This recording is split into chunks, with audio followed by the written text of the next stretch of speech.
essa herança não ia dar muita disputa familiar, não é mesmo? Nunca aceite um convite de um estranho para falar com o seu parente que já faleceu. Toni Collette, injustiçada, bruxas falando sobre o filme e um dromedário realmente faz. Tudo isso e muito mais você vê aqui agora no...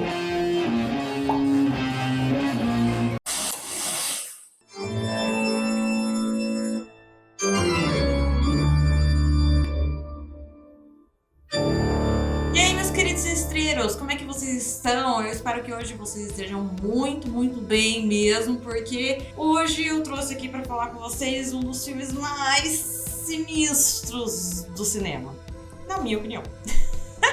Claro que tem muito mais, mas assim, acho que esse é bem impactante e ele atingiu o mainstream, podemos dizer assim. E como muitos de vocês sabem, eu sou a Camis e essa daqui é a Balu Vamp, minha companheira de vida e também aqui do canal. E como vocês podem ver, a morte não nos separa. E se você gosta desse tipo de conteúdo sobre o horror, já se inscreve aqui no canal, deixa o seu like e ativa o sininho pra ficar sabendo quando eu postar mais vídeos aqui dentro desta plataforma. Então, como eu disse pra vocês, hoje eu vou falar sobre um filme sinistrão, Hereditário. Mas antes que você fuja desse vídeo, eu pretendo fazer o vídeo com um pouquinho de spoiler, sim, mas não entregando a trama principal que ocorre ali dentro do filme, pra justamente te instigar a ver esse filme ou rever ele com outros olhos, beleza? Antes de se tornar o nome favorito do terror psicológico da A24, Ari Aster já aprontava muito na cabeça dos cidadãos por aí. Ele já tinha produzido 2 curtas bem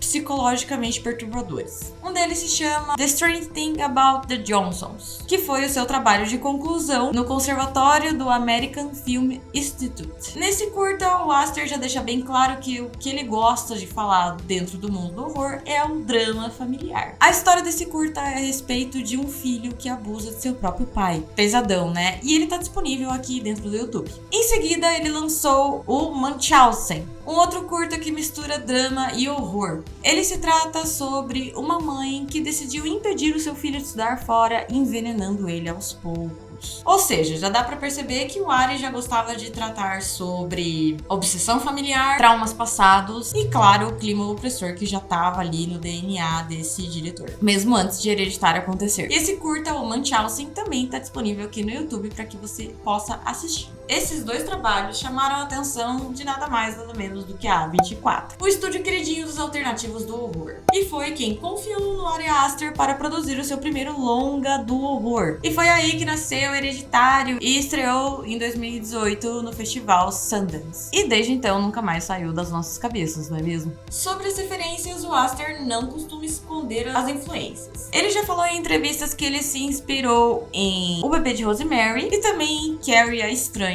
para produzir Hereditário. E tem mais um filme bem perturbador, quase tão perturbador quanto Hereditário, que impactou o Ari Aster e influenciou ele a produzir Hereditário: The Cook, the Thief, His Wife and Her Lover, do Peter Greenaway, lançado em 1989. O Ari simplesmente assistiu esse filme quando ele era um adolescente e ele diz que ele se arrependeu profundamente de ter alugado esse filme. E agora, voltando para o Hereditário, se você ainda não sabe qual é a trama principal desse filme, eu vou te contar um breve resumo aqui. Após a morte da avó reclusa da família Grant, segredos começam a emergir. Mesmo falecida, a matriarca parece exercer poder sobre a sua família, principalmente sobre a sua neta Charlie, que tinha uma relação um tanto quanto estranha com a sua avó. E nesse clima de luto, trauma e tensão crescente, o filme mergulha em um terror psicológico de tirar o fôlego, enquanto a família tenta escapar do seu destino sombrio, que, como o próprio título já diz, parece ser passado de geração em geração. E como eu disse pra vocês, Hereditário foi sim o primeiro longa do diretor Ari Aster. E a sua preparação e entrega impressionam até mesmo atores experientes, como a Toni Collette, que tinha dito ao seu agente que não queria mais participar de filmes pesados de horror. Mas, quando ela leu o roteiro de Hereditário, ela viu que se tratava de algo muito mais profundo, como um drama familiar. E foi aí que ela disse à revista Times que ela simplesmente amou o roteiro e não poderia deixar de participar daquele filme. Então ela disse sim para o Ari Aster. Inclusive, a sua atuação como Annie é considerada uma das melhores da carreira da atriz e uma das mais impactantes do cinema recente. E que, ao meu ver, é mais uma das grandes injustiças do Oscar. E não só, ao meu ver, tem muita gente que fala a respeito disso também. Mas olha só que interessante, gente. O clima ali dentro do estúdio também refletia essa dinâmica de família bem tensa. Porque o Alex Wolff e o Gabriel Byrne já tinham trabalhado juntos em Terapia, de 2008. E além do que, o Alex e a Millie Shapiro, que faz a Charlie, já se conheciam porque eles estudavam na mesma escola. Apenas quem era um pouco mais deslocada das relações ali dentro do set era justamente a Toni Collette, o que ajudou a reforçar o isolamento social de Annie ali dentro de seu papel, pois é algo que a personagem vivencia profundamente dentro do filme. E o Ari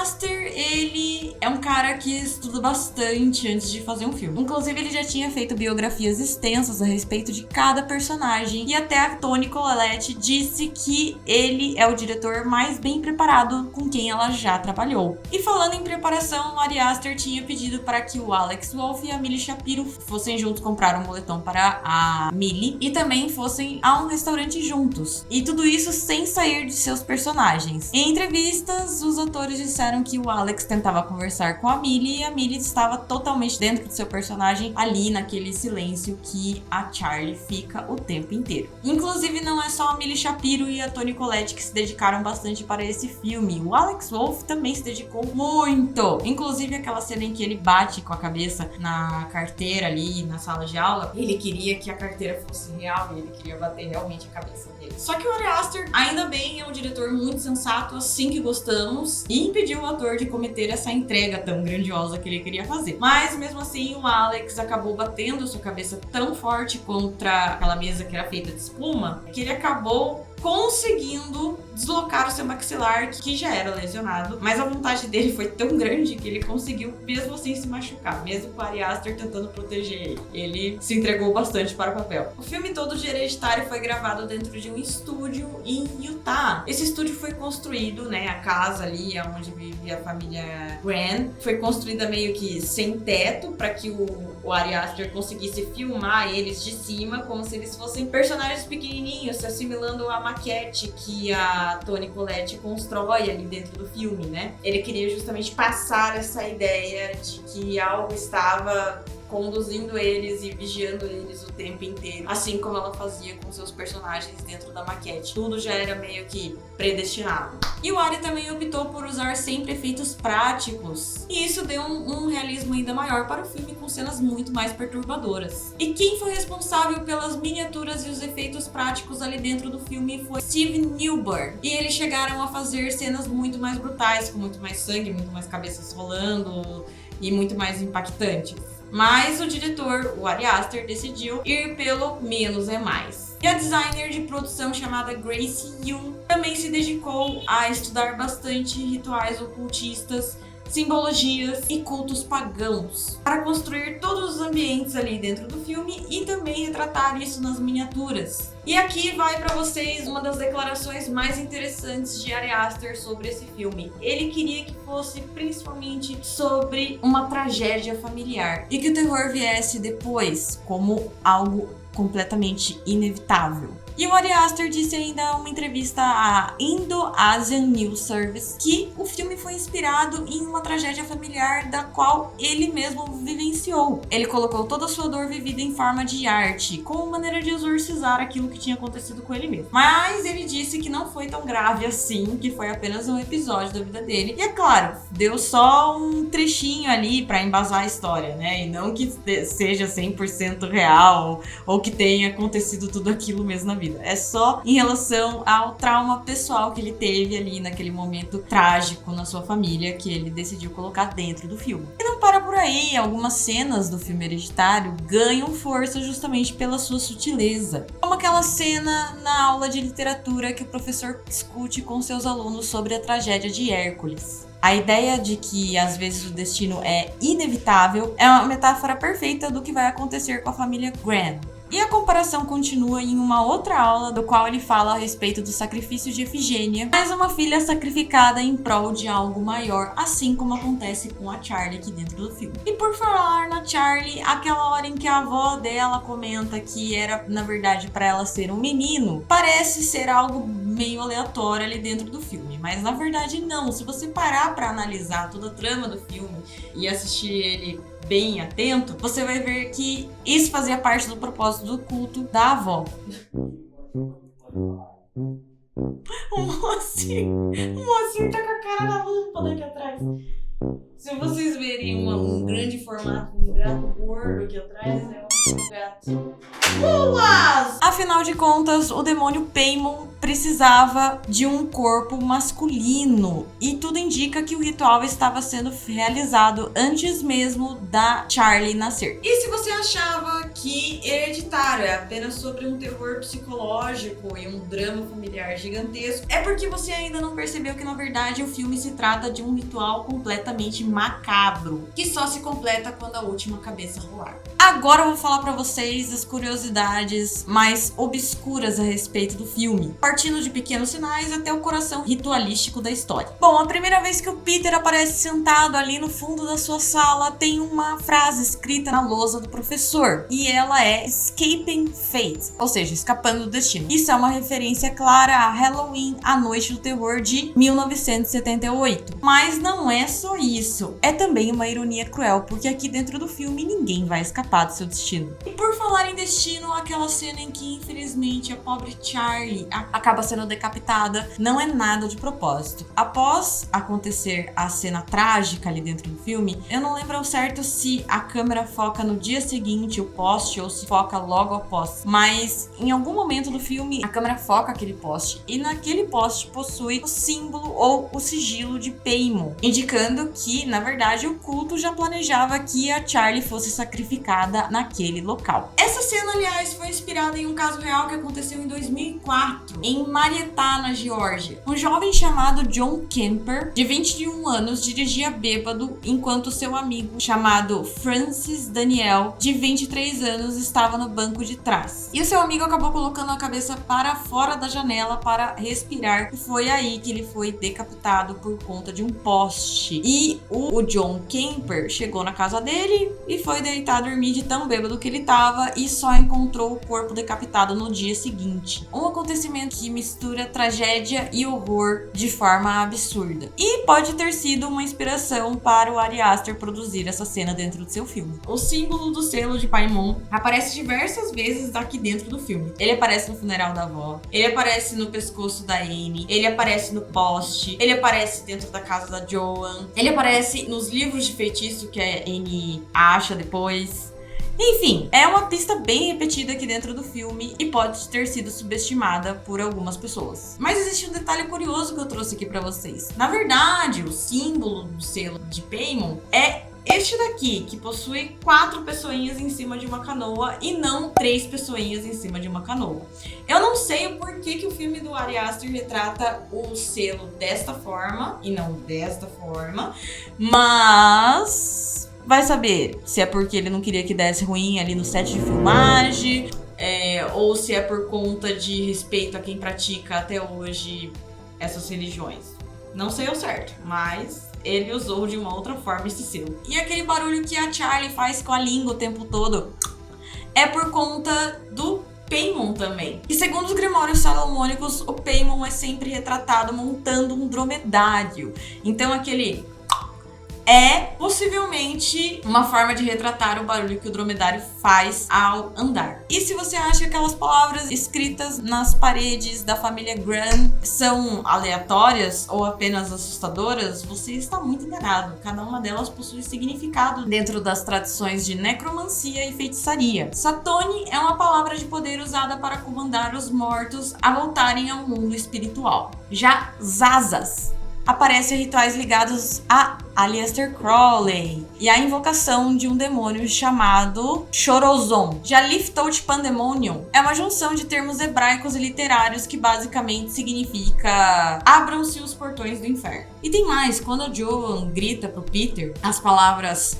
Satoni Degoni e Eparigon, ela está teoricamente usando um feitiço para mandar o espírito embora, mas ali no filme essas palavras aparecem como uma intenção de enfraquecer o espírito do Peter para que Paimon possa invadi-lo com mais facilidade. Vários triângulos aparecem no chão, nas fotos e nos altares aqui dentro do filme. E isso faz parte de um ritual goétio, descrito na Ars Goetia, onde o mago se protege dentro de um círculo mágico, enquanto a entidade da qual ele está invocando aparece dentro do triângulo à sua frente. E a Ars Goetia também aparece no meu vídeo sobre Nosferatu, que eu fiz aqui no canal, né? O Nosferatu do Eggers, o novo, de 2024. Se você não viu ainda, vai lá ver esse vídeo, porque eu considero ele um dos melhores aqui dentro do canal. Eu pesquisei bastante pra fazer esse vídeo, então vai lá ver, que eu tenho certeza que se você tá curtindo esse vídeo de Hereditário, você pode muito bem curtir o meu vídeo sobre Nosferatu. E voltando para Hereditário, esses triângulos fazem referência direta ao selo de Salomão, que é uma estrela feita por 2 triângulos sobrepostos e é um símbolo usado em rituais de conjuração e proteção. O livro que a Anne encontra aqui dentro do filme sobre rituais, aparece o desenho de Paimon com 3 cabeças amarradas na cintura. E ali está escrito a seguinte frase: quando invocado com sucesso, Paimon possuirá o hospedeiro mais vulnerável. Uma vez aprisionado, um novo ritual será necessário para desbloquear a possessão. E o personagem do Alex, que é o Peter, ele está sendo preparado para isso durante o filme inteiro. E o filme deixa bem claro, como eu falei pra vocês, que o Paimon exige um corpo masculino para habitar. Se ele é invocado para possuir um corpo feminino, ele fica irritado. E é por isso que a Ellen, a avó, tentou primeiramente com o seu próprio filho, que coitado depois cometeu autoextermínio, né? Que a Anne até conta ali pro marido que o irmão dela era esquizofrênico, mas eu acho que não era exatamente isso, né, gente? E aí depois a Ellen acaba insistindo pra Anne ter mais filhos, depois que ela retomou o contato com a Anne, justamente para que ela tenha um hospedeiro próspero para o Paimon. A Anne menciona em uma certa parte do filme que a sua mãe tinha transtorno de identidade dissociativa, que por coincidência é o mesmo transtorno que a personagem da Toni Collette sofre lá em The United States of Tara. Mas voltando aqui para Hereditário, isso talvez tenha sido a mente da Anne tentando justificar o comportamento tanto quanto nocivo da própria mãe, né? Aliás, a Ellen, dentro do filme, é chamada o tempo inteiro ali pelo culto de rainha. Eu acredito que ela tenha sido denominada como rainha do seu culto porque justamente ela se ofereceu para trazer Paimon de volta, ou Paimon. Ela acaba dando a sua família como sacrifício. Então, se ela traz um dos reis do inferno, ela é a própria rainha, não é mesmo? Mas se você tava achando até agora que Paimon é apenas uma invenção de roteiro, uma invenção do Ari Aster, você está muito enganado. O Paimon é muito mais antigo do que isso e ele é algo real, pelo menos dentro das tradições ocultistas, que inspiraram o filme. A entidade aparece descrita como uma das mais famosas dos grimórios da magia ocidental. A Pseudomanatia Daimon, de Johann Weir, publicada em 1577, e a Ars Goetia, que integra a chave menor de Salomão, do século 17. Na versão de Johann, o Paimon é um dos reis mais obedientes a Lúcifer ali dentro do inferno. E segundo o texto, ele descreve Paimon dessa forma: ele aparece na forma de um homem com um semblante afeminado, montado num dromedário veloz, com uma coroa gloriosa na cabeça e cercado por músicos com símbolos e trombetas de todo tipo de instrumentos barulhentos. E as tradições ocultistas ainda dizem que quando você invoca o Paimon, ele aparece com uma voz totalmente gutural, da qual mal dá para entender. Então, um magista que invocou ele ali deve pedir para que ele fale de uma certa forma que os humanos entendam. E em troca de oferendas, o Paimon ensina ciência, artes, segredos da natureza e mistérios do universo. Ele também concede dignidades, subjuga inimigos, prepara familiares espirituais e conhece profundamente a mente humana. A moradia simbólica do Paimon fica ao norte e, inclusive, os grimórios dizem que os magistas que estão lidando com o Paimon jamais devem esquecer do Criador, porque o Paimon é diretamente ligado às ordens angelicais ou dos querubins. Inclusive, eu li que ele também é um anjo caído ali, né? Tipo, igual o Lúcifer. Não sei se eu tô certa ou se eu tô errada. Comentem aí se eu estiver errada. Já na Ars Goetia, que mais tarde foi popularizada por uma versão publicada pelo Crowley em 1904, o Paimon ocupa o 9º posto dentre 72 demônios da Goetia. E os detalhes são muito parecidos. Ele aparece com uma voz estrondosa, acompanhado por instrumentos musicais extremamente barulhentos, montado em um dromedário. Também precisa ser oferecido oferendas ou riquezas, etc. é bem semelhante mesmo à versão de Johan. Mas, segundo a Ars Goetia, se ele é invocado sozinho, é preciso sempre oferecer algo em troca, e os outros reis, como Labal e Abali, aparecem junto com ele, além de 25 legiões de espíritos subordinados. E todas essas descrições, tanto na Ars Goetia ou ali pelo Johan, foram utilizadas aqui dentro do filme para poder criar um embasamento maior, como, por exemplo, o fato dele ter uma aparência física masculina e um semblante afeminado, ele andar em cima de um dromedário, pedir algo em recompensa para poder ser invocado, e até a ideia dele dar conhecimento em troca da submissão, porque ali no final do filme a gente vê que o culto todo fica submisso a ele, né? No fim das contas, o que o Ari Aster fez aqui dentro desse filme foi pegar o que já estava escrito fazia muitos anos e colocar dentro de um drama familiar. E aqui cabe comentar também que a Charlie sempre está comendo docinho durante o tempo dela de tela. Ela sempre tá comendo chocolate, bolo, uma barrinha, alguma coisa, ela tá sempre na mão ali comendo, e sempre é um doce. Isso porque, historicamente, o chocolate é frequentemente associado ao pecado. Vocês já tinham parado pra pensar nisso? Bom, e ali no momento inicial do filme, onde aparece a Charlie na casa da árvore, ali perto da casa da árvore, existe uma runa da vida, indicando o nascimento de algo novo. E ali, no final do filme, onde acontece todas aquelas coisas horrorosas ali no sótão, aparece uma runa da morte, indicando a conclusão do ritual e o destino final daqueles personagens. O culto em que a Ellen participava e era chamada de rainha acreditava que, na verdade, o espírito do Paimon tinha que sair do corpo da Charlie, e por isso eles tiveram que sacrificar a Charlie para que ele pudesse habitar no corpo do Peter. E isso exigiu a decapitação de todos os corpos femininos do filme: a Ellen, a Annie e a Charlie. E justamente ali no final do filme, quando o ritual tem a sua conclusão, aparecem todos aqueles barulhos de instrumentos musicais, etc., sinos. E tudo isso é em decorrência à simbologia descrita nos livros sobre Paimon. Não sei se é Paimon ou Paimon. Acho que é Paimon. E por fim, eu trouxe pra vocês uma entrevista feita pelo site The Cult, do qual eles buscaram 3 especialistas em ocultismo e demonologia para falar sobre Hereditário. Dentre esses especialistas são Sarah Lyons, que é uma bruxa e ativista, Dakota Hendricks e o Dr. Alexander Cummings. A Sarah Lyons explicou que realmente o Paimon vem de grimórios salomônicos, com uma chave menor de Salomão, que ela descreve até como um tipo de Pokédex de demônios, com 72 entidades listadas. E segundo ela, para você invocar, é feito aquele ritual, né, de tipo, você entrar no círculo mágico, colocar o triângulo à sua frente, como é mostrado no filme quando a Annie vai até o quarto da Ellen, que já havia falecido, e arrasta a cama e percebe que tem um triângulo ali. Já a Dakota Hendricks diz que a invocação do Paimon é muito mais complexa e que, como ele é o 4º rei do inferno, ele exige que outras entidades sejam invocadas antes mesmo dele,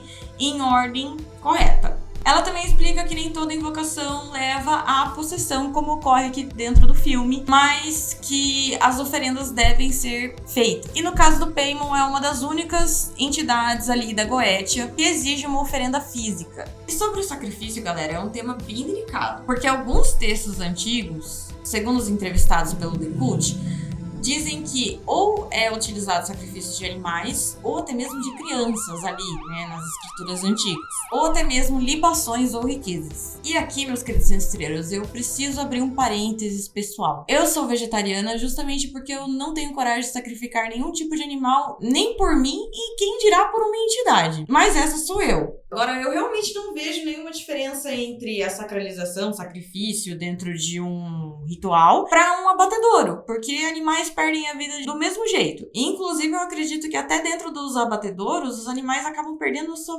vida de forma muito cruel. Não que isso não exista em alguns rituais que eu desconheço, etc, mas assim, é cruel do mesmo jeito, entendeu? Então, se você quer fazer a diferença, comece por você. E aí, depois que você mudar os seus hábitos e costumes, a gente pode tentar pressionar políticos para uma criação de um possível projeto de lei que impeça tal ato. Mas isso, ao meu ver, vai incluir abatedouros também. Sou contra o especicismo e qualquer outro meio de crueldade animal ou em relação ao ser humano. Bom, em relação ao ser humano, gente, eu acho que eu não preciso nem me estender aqui, porque a legislação discorre muito bem sobre isso. Por isso, ao falar sobre esse tema, eu peço que a gente trate com muita responsabilidade, compaixão e principalmente sem intolerância religiosa. Porque lembrem-se que o coleguinha do seu lado tem o direito de adorar e acreditar no que ele quiser. O meu lance é apenas sobre atingir a liberdade de um outro ser vivo. Que, como eu falei pra vocês, a sociedade já faz isso de todo jeito e faz isso escutando uma musicona num churrascão, entendeu? Então, não vamos ser hipócritas, beleza? Inclusive, gente, só pra finalizar esse assunto, muitas religiões que usam sacralização de animais, etc., acabam por retirar partes dos animais para fazer aquele ritual e o restante eles acabam consumindo ali mesmo dentro da sua comunidade ou doando a carne para comunidades carentes. E voltando à entrevista do The Cult, os entrevistados, por fim, falam sobre a ambiguidade de gênero do Paimon, porque, como é descrito ali na Ars Goetia e também por Johan, ele possui um corpo masculino, mas com um semblante feminino no seu rosto. Inclusive, vocês já pararam pra pensar que Hereditário é um dos únicos filmes do qual um homem sofre de possessão, porque a maioria dos possuídos dentro do cinema são de gênero feminino. Isso porque, historicamente, as mulheres eram tidas como inferiores aos homens, segundo Tomás de Aquino. Isso é o que fala o historiador Odir Fontoura. Se vocês querem saber mais sobre o assunto, sigam o Odir lá nas redes sociais dele. É muito legal o conteúdo que ele produz sobre história. Eu recomendo demais. Mas enfim, talvez essa seja a grande diferença que Hereditário traz dentro do cinema do horror sobre possessão. E por fim, o Ari Aster descreve o filme como uma história sobre um ritual de possessão contado do ponto de vista do cordeiro sacrificado. E é exatamente isso, gente, porque a verdadeira tragédia aqui dentro de Hereditário é a impotência de Steve, de Annie, de Charlie e do Peter. Todos eles estavam condenados desde o início, envolvidos em um plano que foi milimetricamente arquitetado pela Ellen, a avó, que dizia que amava sua família, mas na verdade servia a um rei muito mais antigo e poderoso. E bom, gente, Hereditário, na minha opinião, é um filmão nota 10. É um terror psicológico que quando você menos espera, você começa assistindo tipo, não, beleza, vamos ver esse filme, daí depois você tá com a cabeça toda lascada assistindo aquele filme e vendo aquela família completamente disfuncional. E em alguns momentos, quando você assiste a primeira vez, você fala, meu Deus do céu, o que tá acontecendo? O que tá acontecendo? Porque essa família é tão esquisita, meu Deus do céu. E aí no final tudo se esclarece e você entende o porquê daquela família ser tão estranha desde o início. E é muito mais interessante saber que o Ari Aster mergulhou numa pesquisa profunda a respeito do ocultismo e a respeito de estudos a textos antigos, grimórios, etc. Assim como Eggers fez com Nosferatu. E aqui eu vou trazer o Eggers porque tanto A Bruxa quanto Hereditário são sobre famílias em ruínas mergulhadas em dor, que foram isoladas e perseguidas por forças satânicas. Ambos foram filmados próximos às florestas, e os dois filmes terminam com o filho mais velho aparentemente vivo encontrando o culto que acabou com a sua família. E aliás, falando do Eggers, mesmo o Ari Aster não sendo o meu diretor favorito, porque esse lugar pertence justamente ao Eggers, por conta de ter uma estética gótica, fria e medieval, da qual eu sou apaixonada, eu admiro profundamente o trabalho do Ari Aster e a maneira como ele constrói a tensão e como ele respeita a inteligência do público e a maneira como ele trata o horror em forma de arte. E assim, gente, eu sei que nem todo mundo gosta de terror psicológico, nem todo mundo ficou agradado assistindo Hereditário, mas se nem Jesus agradou todo mundo quando ele veio pra Terra, quem dirá Hereditário, não é mesmo? Mas sim, Hereditário é um dos meus filmes favoritos dentro do mundo do horror. E eu recomendo demais que você assista, mesmo que seja só uma vez, porque possivelmente você pode ficar traumatizado e pensar, meu Deus do céu, acho que eu não vou querer mais mergulhar em outro filme